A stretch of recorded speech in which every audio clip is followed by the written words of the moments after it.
What's up, everyone? It's your girl, Miriam D. Pollock, and this is the Miriam D. Pollock Show.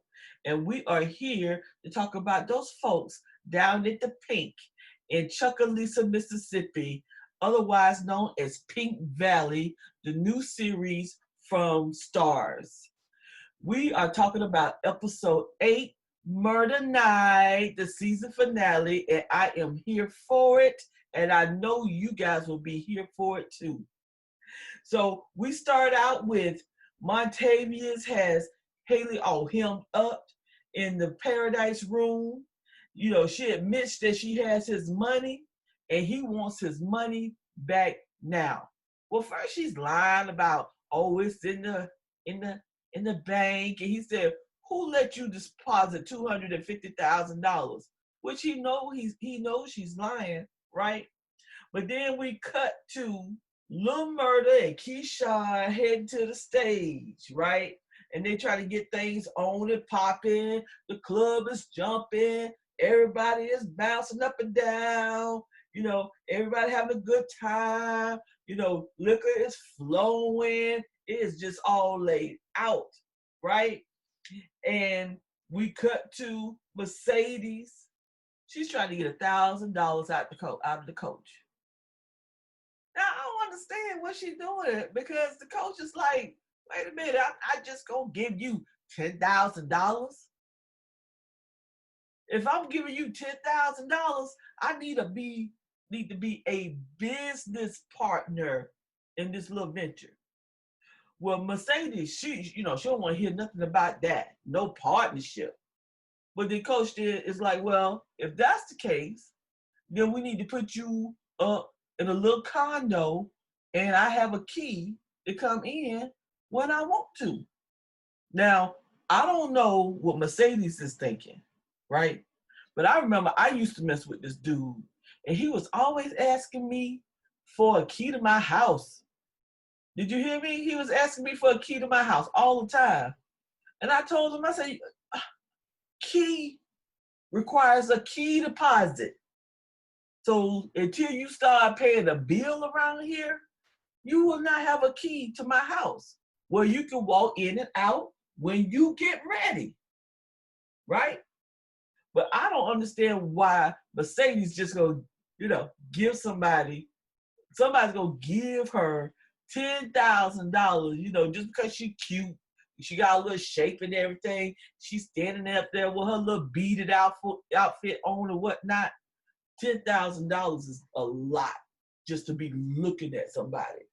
Okay, so then they cut to the music exec and Lil Murda's manager, who wants to see Lil Murda and Keyshawn, but seemed like the music exec kind of got his eye on Keyshawn, Miss Mississippi, right? He just looking her all up and down and liking what he sees and everything.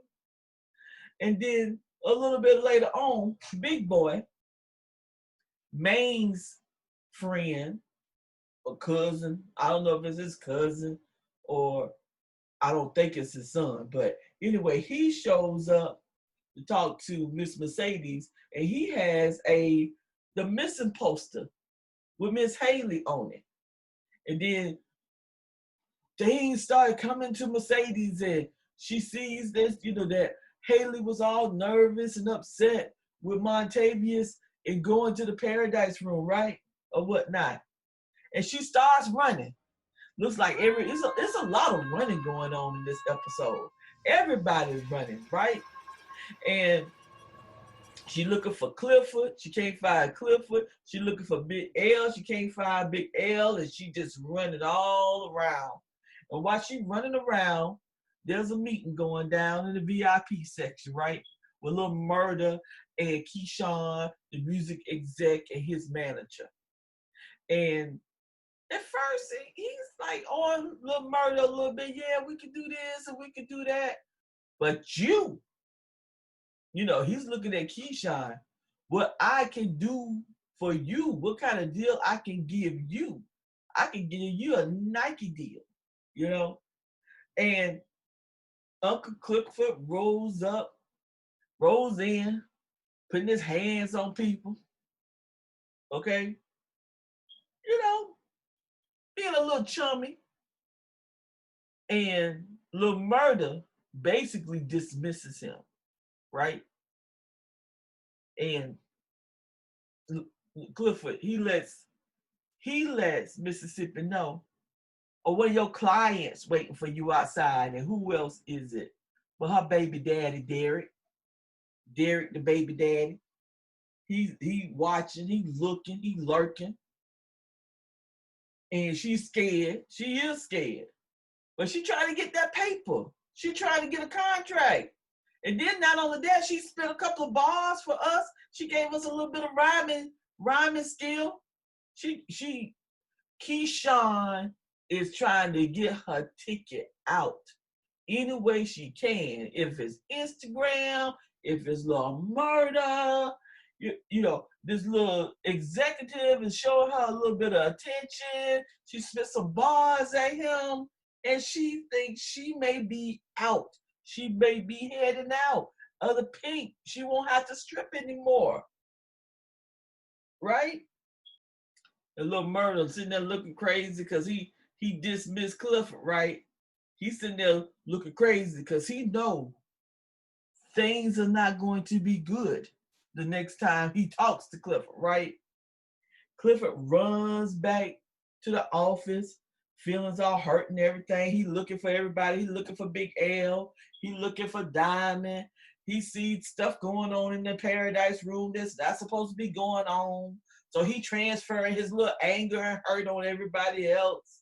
And little Murda comes in trying to rectify the situation. But honey, Uncle Clifford, he ain't having it. He's like, when I first met you, you was a little Murda. That, that little character you met that you showed me.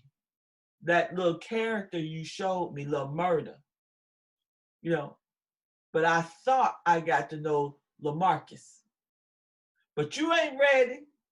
So I want you to get the F out of my office. Because you ain't ready. And little Murda standing there with tears in his eyes. And shout out to Alphonse. Oh my gosh, he is doing his thing. He's doing his thing with this acting, his playing his character. Oh my gosh, I'm feeling him in every scene. He is like, he has dug into Lil Murda, and I can't wait to get some more background on Lil Murda and see what his backstory is. I am so ready for that. I can't wait for that.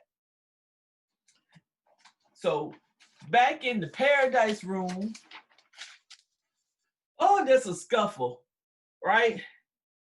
I gotta admit, right? Mercedes, she's little, but she's scrappy. She's a little scrappy little thing, right? She is scrappy. So she gets into a scuffle with Montavious, breaks a bottle, tries to stab Montavious, and Montavious ends up taking her hostage, has a broken champagne bottle at Mercedes's neck, and tells Haley, if you don't bring me my money, this whole place is going to be running with this whole's blood, okay? So Haley, all crazy and upset, she runs out. She heads to the locker room. She looks for the gun. The gun is gone. She changing clothes. And I'm thinking, well, first, I'm thinking, oh my gosh, she got to go get the money. She running. She only have a few minutes, like a minute, 2 minutes to go get the money. And this heifer started changing clothes.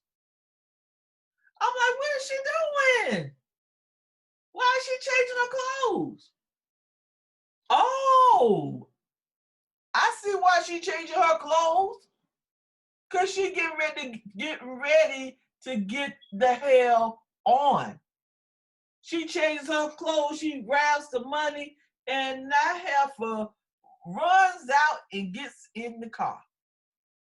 Okay? She trying to start the car. She all scared. She's scared of Montavious. She tried to get out of there, but she changes her mind and she goes back for Mercedes. What you think about that? Okay. So Lil Clifford is looking at the cameras and he sees something is not right in the Paradise Room. But Clifford can't find Big L. Big L is in the back with Duffy doing a drug deal, being shady. He can't find Diamond. Diamond is fighting with Derek out in by the stage. So we have fighting going on. We got shady going on. We had a little Murda. He was doing push-ups on the stage performing. So is he really performing, or he trying to get that anxiety and that anger and that pain out from the interaction that he had with Uncle Clifford? He gets on the stage doing push-ups for his performance, right? I said, oh, look at him, he's doing push-ups.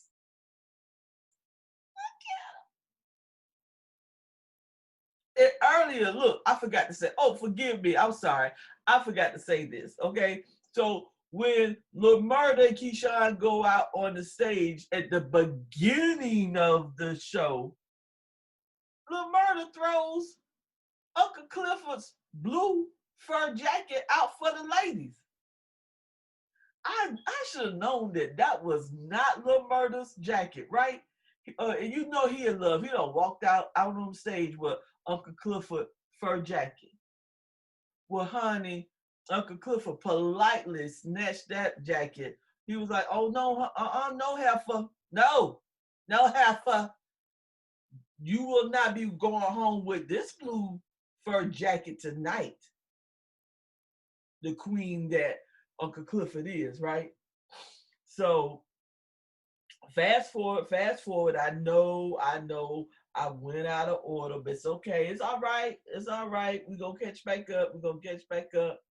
So Clifford gets one of the confiscated guns and he runs to the Paradise Room.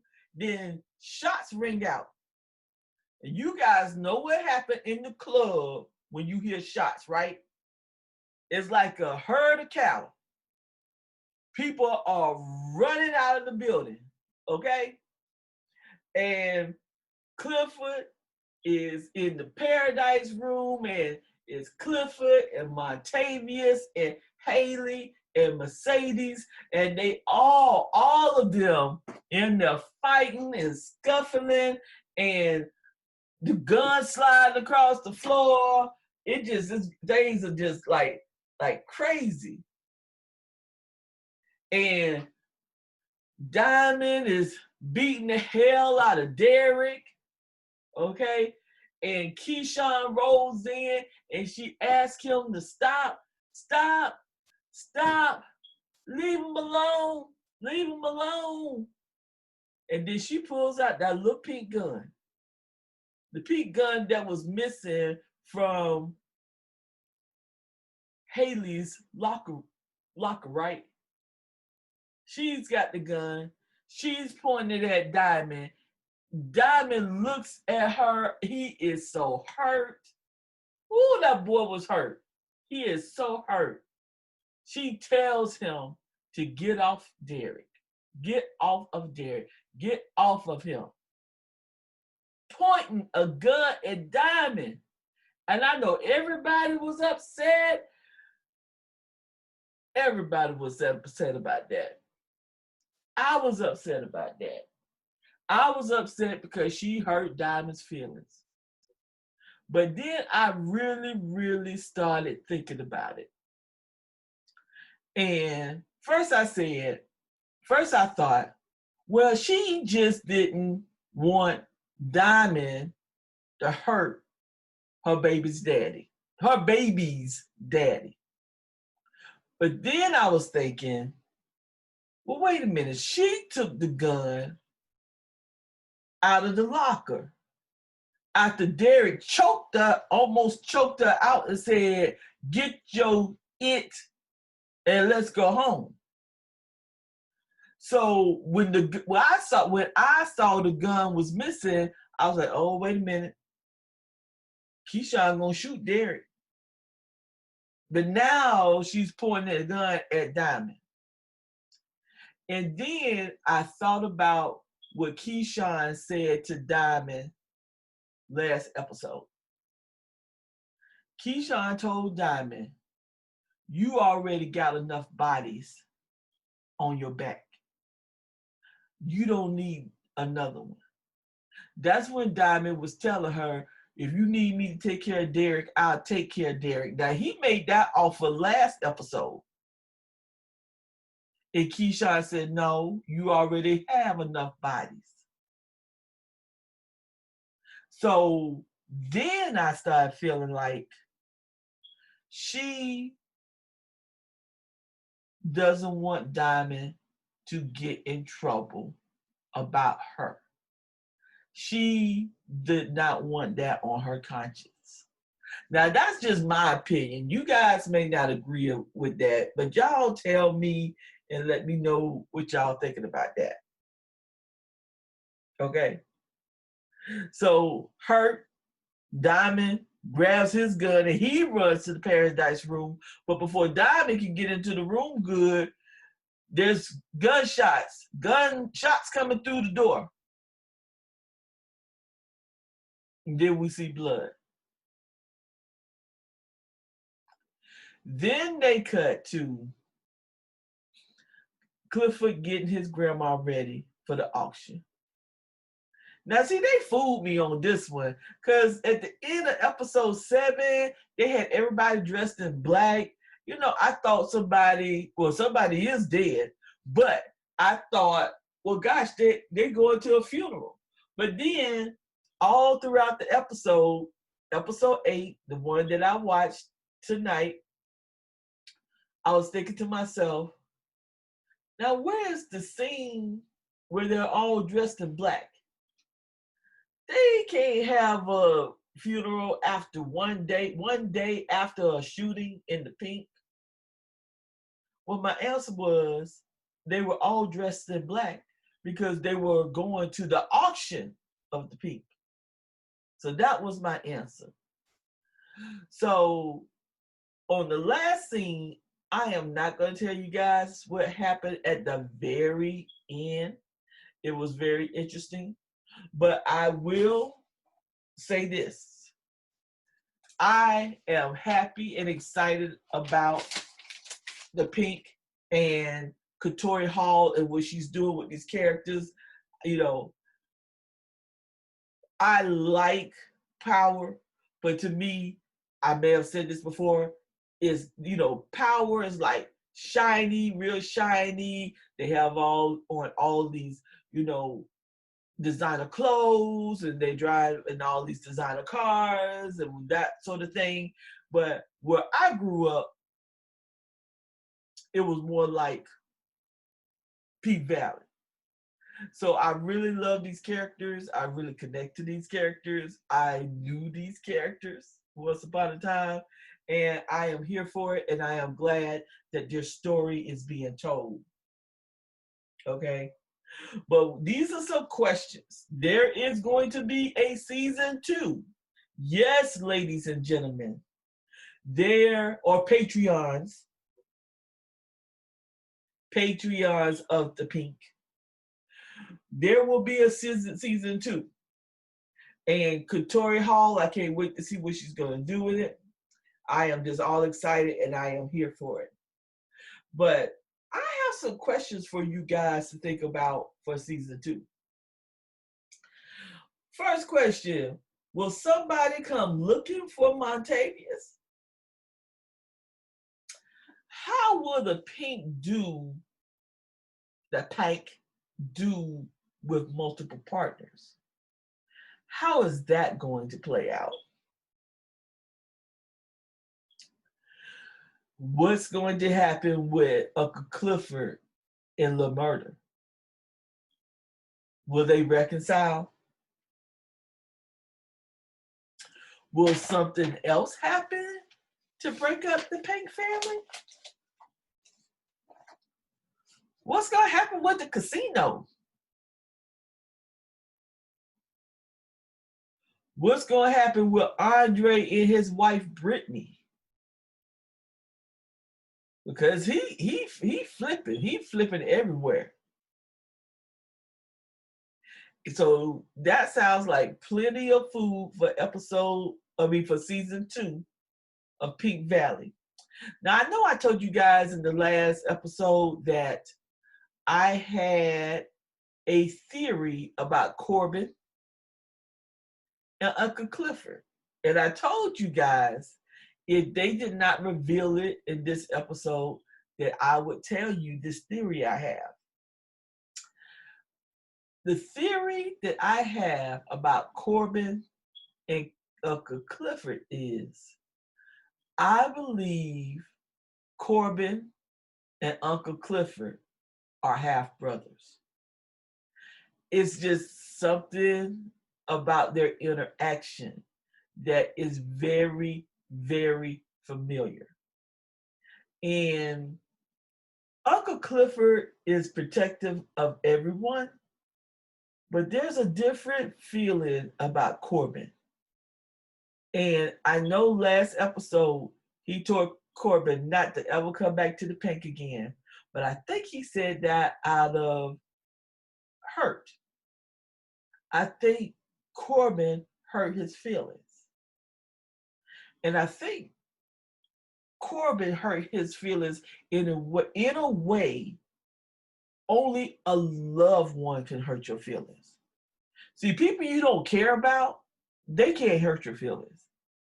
But when it's somebody you love or a family member that you love, when they hurt you, it hurts.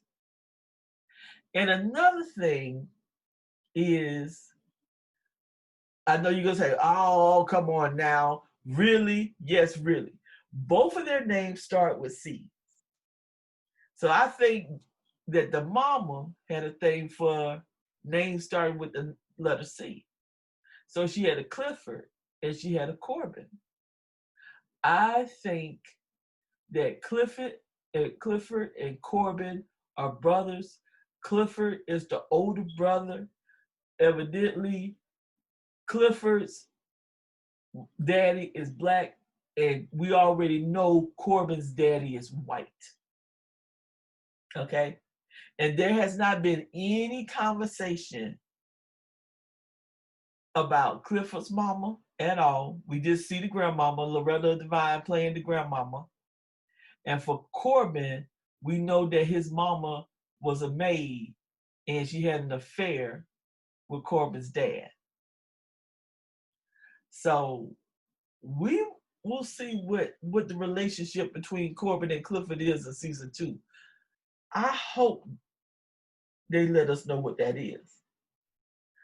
But okay, folks, I want to tell you thank you. If you like this video, please hit the bell button.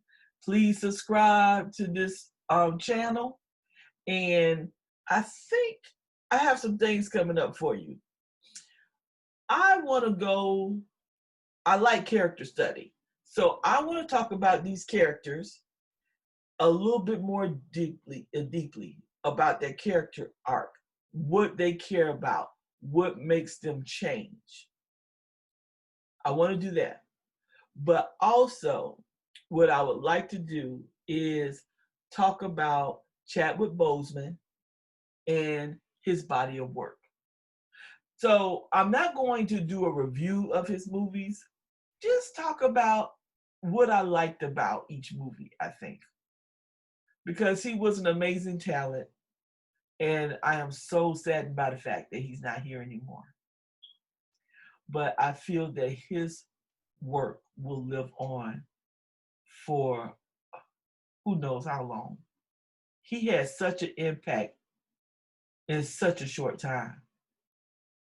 And we will also talk about what should the Marvel Universe, what should they do about Black Panther 2? I want to talk about that with you also. So until next time, you guys be blessed. Bye.